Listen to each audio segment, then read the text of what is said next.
We think we are the ones watching the screen, but in fact, the screen sees us first. When we see that surveillance is everywhere, what comes to your mind? Security cameras, tapping on a screen, or every piece of data recorded the moment you open your laptop.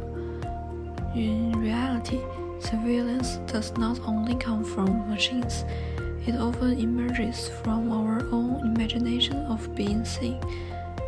Surveillance society is usually understood as a system driven by technology, but if we slow down a little, we may notice something else. Power does not sit still, it flows through relationships. So surveillance is not just a top-down system, it's more like a sensation that fills the air. You sense others, you sense yourself, you care about whether you are being sensed.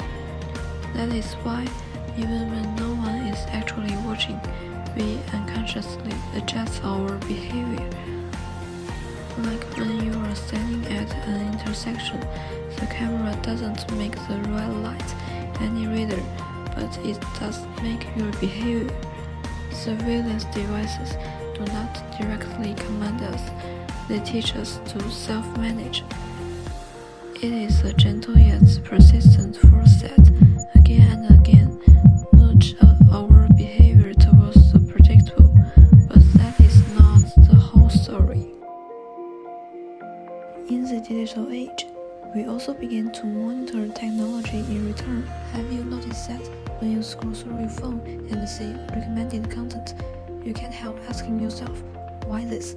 The moment we start to question, doubt, or even analyze the technology, we are, in a way, observing the algorithm, a small form of resistance from the user. So modern surveillance is not a one-way tower, it is a constantly revolving web. You are a point being observed, and also a point observing others. You are the subject in front of the lens, and the person holding the lens. Perhaps the real question is not, does surveillance exist? In what kind of surveillance relationship can I still choose freely?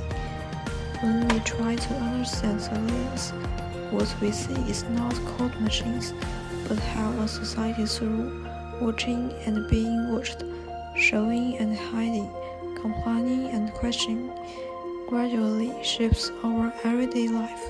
Surveillance has never been about the device itself.